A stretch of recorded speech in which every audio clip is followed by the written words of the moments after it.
सारा, पहले तो हम चाहेंगे आपसे ज़रा हम आगाज़ करें कि मिकाइल की जो कंडीशन मैंने बताई है उसको आप ज़रा एलेबोरेट कर दें कि ये है क्या। मिकाइल बाय बर्थ उसके हार्ट में डिफेक्ट था जो कि हमें टाइम से पता नहीं चला।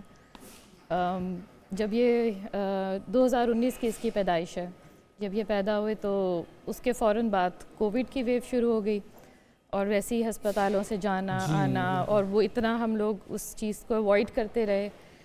तो ये एक इशू था जो मुझे लगता था कि इसकी कुछ हार्ट बीट है जो बहुत ज़्यादा तेज़ है। अच्छा, यानी कि इसकी बर्थ के 10-15 दिन में ऑब्जर्वेशन शुरू हुई थी कि जैसे एक टिकिंग टाइम बॉम्ब होता है ना, इस तरह थी इसकी, रुकती ही नहीं थे, यानी कोई बीट नहीं फील होती थी जिस तरह आप टाइम बॉम्ब पे हाथ रखो। मैं वहाँ पे फैसलाबाद से हूँ, वहीं की रिहायशी हूँ। डॉक्टर्स को दिखाया, मैं लेके भी गई कि क्या इशू है कि ये हार्ट बीट, तो उन्होंने मुझे कहा कुछ भी नहीं है।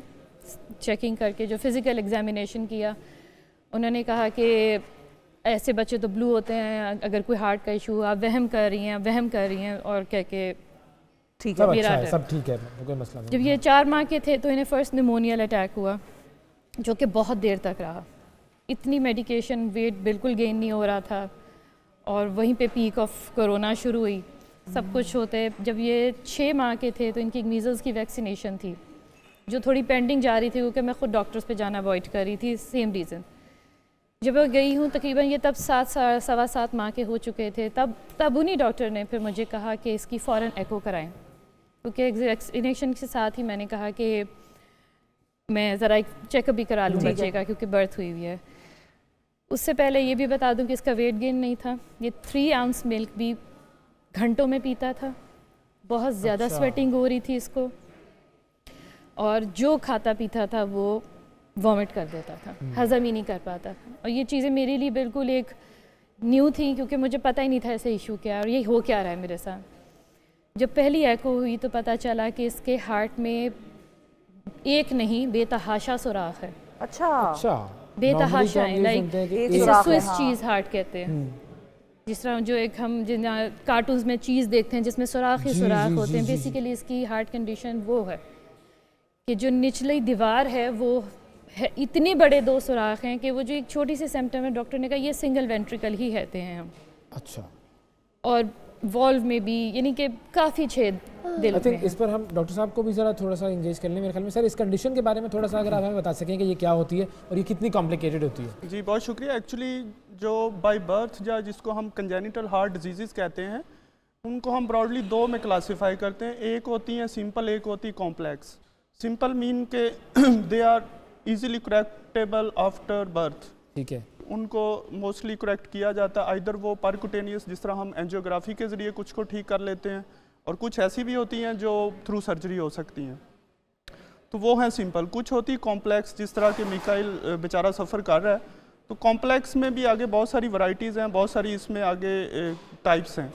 उसमें यूनिवेंटिकुलर हार्ट समटाइम है कि जिस तरह बताया कि बहुत सारे सुराख हैं, तो एक्चुअली हार्ट के जो 4 चैम्बर्स हैं उनकी एक पार्टीशंस होती हैं, ठीक है। तो वो यूनिवेंटिकुलर हार्ट में तो फिर एक ही चैम्बर रह गया, बाकी चैम्बर्स तो हैं ही नहीं, तो उसी में ही गंदा खून आ रहा है, उसी से ही साफ खून की आगे बॉडी को सप्लाई होनी है, तो वो प्रॉपर फंक्शन नहीं हो सकता। तो वो डेफिनेटली बॉडी जो लंग्स में एक जो डीऑक्सीजनेटेड, जिसमें ऑक्सीजन कम है, बॉडी से यूज़ होकर जब ब्लड आता है तो हार्ट उसको लंग्स में भेज रहा होता है, तो वहाँ से ऑक्सीजनेटेड होकर जो साफ खून वापस दिल में आता है वो फिर पूरी बॉडी में सर्कुलेट करता है, ठीक है। तो बेसिकली ये एक इसकी बड़ी क्लासिफिकेशन है कि ये सायानोटिक, इसमें गंदे खून की मिक्सिंग ज़्यादा हो रही होती है और बॉडी में भी वही सर्कुलेट हो रहा होता है। अच्छा, कैसे वजह से मुझे थोड़ा सा ये भी बता दें कि, और हमारे नाजरीन को भी, कि अब इनके इलाज के हवाले से डॉक्टर्स ने क्या कहा है, और जो नीड, जो फाइनेंशियल नीड है, जो बाकी जो डॉक्टर्स की आपकी जो नीड है वो भी थोड़ा सा एलैबोरेट कर दें प्लीज़। अच्छा, इसको हमने वैसे तो पाकिस्तान के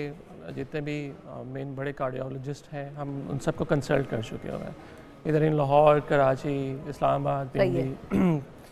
तो इसमें जो डॉक्टर ने एडवाइस किया है, एक तो वो यूनिवेंटिकुलर हार्ट है, उसकी जो टोटल करेक्शन चीज़ें हैं वो सिर्फ और सिर्फ बायवेंट ही उसका एक्चुअल ट्रीटमेंट है, जो टोटल हार्ट करेक्शन सर्जरी कहते हैं। अच्छा, तो complete heart surgery, complete heart. जो पाकिस्तान में हमें सर्जरी की ऑप्शन है वो बेसिकली सिंगल वेंट्रिकल के ऊपर है। अच्छा, तो सिंगल वेंट्रिकल बेसिकली ज़्यादा देर बच्चे नहीं सर्वाइव करते, कुछ कर भी जाते हैं, बट ये एक पेलिएटिव सॉर्ट ऑफ और ये प्रोसीजर जो है। दूसरी जो कंप्लीट हार्ट सर्जरी है ये ये पाकिस्तान में बायवेंट अवेलेबल है? नहीं, नहीं, ये पाकिस्तान- अनफॉर्चुनेटली ये नहीं है, अच्छा, क्योंकि ये जब मैं लास्ट आगा खान भी गई तो उन्होंने मुझे यही बताया था कि जब इनका हार्ट ओपन करते हैं हम इन बच्चों का, तो जो छोटे सराख होते हैं वो नज़र आना बंद हो जाते हैं सर्जरी में। वो खुदा की कुदरत है ऐसी। बिल्कुल। तो वो बड़ा तो बंद कर देंगे, बड़ा नजर छोटे आ खुले रह रहा है वो जाएंगे। आपको। तो वो कहते हैं वो कई चीज़ें हैं कि हम कई दिन खुला रखना पड़ता है, और यानी कि वो कई देर सर्जरी के बाद ओपन हार्ट रखते हैं, देखते हैं, ऑब्जर्वेशन है, like it's very don't close it complex. Up. ठीक है, तो अब So ये इलाज basically- कहाँ हो सकता है और कितना इसके ऊपर खर्चा? बायोवेंट रिपेयर के जो पायनियर हैं, जो इन्वेंटर हैं, वो बॉस्टन में हैं। हमने उनको अप्रोच किया है, जिनका पाकिस्तानी तकरीबन 11 करोड़ बनता है हमारा, ठीक है, जिसमें से हम तकरीबन 30% अपनी Raise फंड कर चुके हैं। रेजिंग के Okay. थ्रू कर चुके हैं अल्हम्दुलिल्लाह। बाकी अभी हम कर रहे हैं, प्रोसीजर चल रहा है, क्योंकि जो मुझे डॉक्टर्स ने कहा है कि एक तो एज ज़्यादा हो गई है, क्योंकि यहाँ पे हम इतनी देर करना था। तक वेट करते रहे हैं। जितनी छोटी एज में हो जाए बच्चों के पल्मोनरी प्रेशर्स जो होते हैं वो ईजियर टू हैंडल होते हैं। जैसे जैसे बच्चा बड़ा होता है, क्योंकि ऑब्वियसली इसकी एक बेंडिंग वाली सर्जरी पहले हुई है। अच्छा, हुई एक है। सर्जरी थी जो उसके लंग्स को सिर्फ के सेव करने के लिए की थी। अब हार्ट रिलेटेड सर्जरी अभी तक कोई भी नहीं हुई अब है। कितना वक्त है कि कितनी अरसे में हो 6 जानी महीने चाहिए? के अंदर अंदर डॉक्टर ने हमें कहा है कि हो जाए तो आइडियल है, अभी भी यानी कि हो सकती है।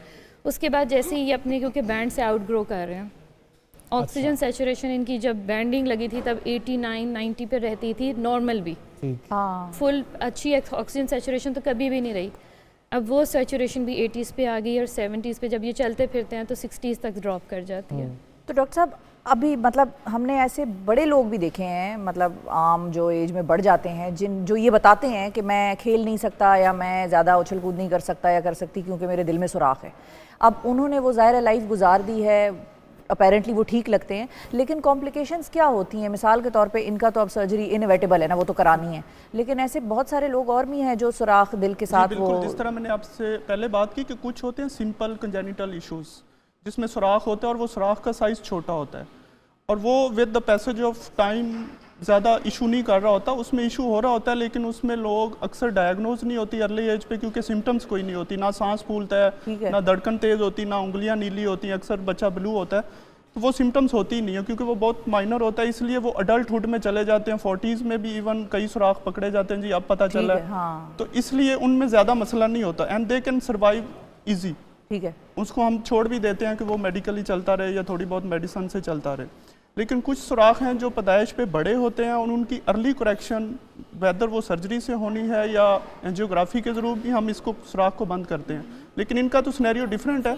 वो सुराख होता है कि एक पोर्शन में उसको डिवाइस लगाई, वो बंद हो गया, वो ठीक हो गया, लेकिन वक्त गुजरने से जब ये सुराख ठीक नहीं होता तो लंग्स में प्रेशर ज़्यादा जाता है, जिसकी वजह से लंग्स अपने आप को अडॉप्ट करते हैं और वो रेजिस्टेंस पैदा करना शुरू करते हैं। अच्छा, जब वो रेजिस्टेंस उनकी वेसल्स में आती हैं तो वो फिर इररिपेयरेबल होती है, उनकी करेक्शन नहीं हो सकती। अच्छा, उसका जो तो मतलब अल्टीमेट एक हल, दिल के फिक्स ना होने से वो दूसरी तरफ जो है, हाँ, लंग्स डैमेज होना शुरू होते हैं, फिर अल्टीमेट सोल्यूशन या हल होता है वो हार्ट लंग ट्रांसप्लांटेशन ही होता है कि दोनों ऑर्गन चेंज कर दिए जाए। जी, फिर वो मामला फिर बढ़ ऑप्शन जाएगा। होता है, जी। ठीक है, हमारे साथ याहिया साहब हैं, कराची से हमारे कॉलर हैं। अस्सलाम वालेकुम। वालेकुम अस्सलाम। पहले स्टूडियो में आपको आवाज़ बहुत भी दे दें। सलाम। वालेकुम और अस्सलाम। ये मेरी पहली दफा एक कॉल मिली और मेरी बड़ी ख्वाहिश थी कि आप दोनों से बात हो सके। जी, तो पहले तो इन सब आपको बहुत मुबारक इस चैनल के खोलने पे।